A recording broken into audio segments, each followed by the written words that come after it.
Picture this. In the microscopic realm, there are these particles called quarks which come in three colors, red, green, and blue. Wait, we're not talking about the kind of color you see around you.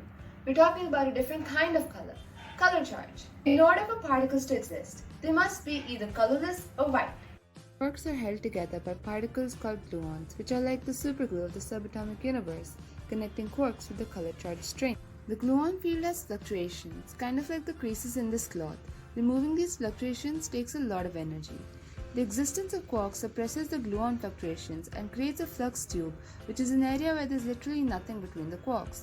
The flux tube pairs up, say, a quark and an antiquark and forms mesons. The thing about flux tubes though is that no matter how far you separate the quarks, the depth and diameter of the flux tube doesn't change, which means the force doesn't increase.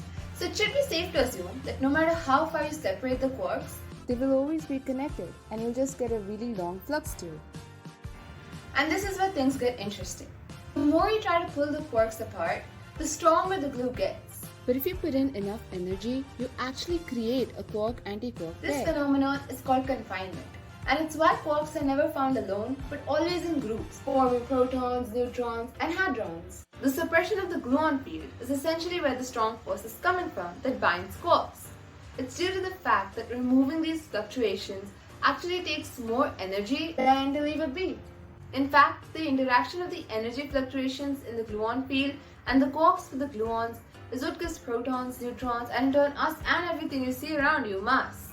From Einstein's famous equation E equals mc squared, which states that a whole lot of energy can give you mass. Quantum chromodynamics helps us understand how the strong nuclear force helped shape our universe, from the tiniest particles to the explosive moments after the Big Bang.